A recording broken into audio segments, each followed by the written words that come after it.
بسم اللہ الرحمن الرحیم۔ ناظرین محترم، السلام علیکم ورحمۃ اللہ وبرکاتہ۔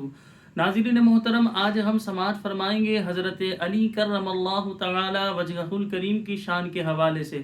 حضرت علی رضی اللہ تعالی عنہ کو مولا کیوں کہا جاتا ہے، اور اسی طرح آپ کے نام کے آگے کرم اللہ تعالی وجہہ الکریم لکھا جاتا ہے۔ سب سے پہلے اس کا معنی یاد کر لیں۔ کرم اللہ تعالی وجہہ الکریم کا معنی یہ ہے کہ ایسا چہرہ جس پر اللہ تبارک و تعالی نے کرم فرمایا۔ تو حضرت علی رضی اللہ تعالی عنہ کے نام کے ساتھ کرم اللہ تعالی وجہہ الکریم لگانے کی وجہ یہ ہے کہ آپ نے کبھی بھی بتوں کو سجدہ نہیں کیا، یعنی ایسا چہرہ جس پر اللہ تعالی نے کرم کیا، یعنی آپ نے اپنی کبھی بھی پیشانی کو جو ہے بتوں کے آگے نہیں جھکایا، تو اسی وجہ سے آپ کے نام کے ساتھ لگتا ہے کرم اللہ تعالی وجہہ الکریم۔ حضرت علی رضی اللہ تعالی عنہ کو مولا کہنا بالکل جائز ہے۔ دیکھیں، ہم اپنی مسجد کے امام صاحب کو بھی مولانا کہتے ہیں، تو مولانا مانے ہمارے آقا۔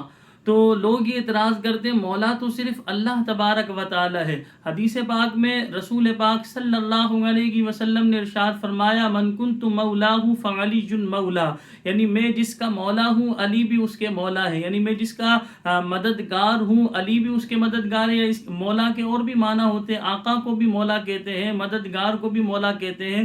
تو لہذا حضرت علی کرم اللہ تعالی وجہہ الکریم کو رسول پاک صلی اللہ علیہ وسلم نے خود حدیث پاک میں مولا قرار دیا کہ من کنت مولاه فعلی مولا، یعنی جس کا میں مولا ہوں اس کے علی مولا ہے۔ تو لہذا حضرت علی کرم اللہ تعالی وجہہ الکریم کو مولا کہنا بالکل جائز ہے۔ لوگ جو اعتراض کرتے ہیں یہ شریعت سے دوری کی وجہ سے، جہالت کی وجہ سے، لا علمی کی وجہ سے اس طرح کہا جاتا ہے۔ تو لہذا حضرت علی کرم اللہ تعالی وجہہ الکریم کے لیے مولا کا لفظ استعمال کیا جائے تو اس میں شرعی اعتبار سے کوئی قباحت نہیں ہے۔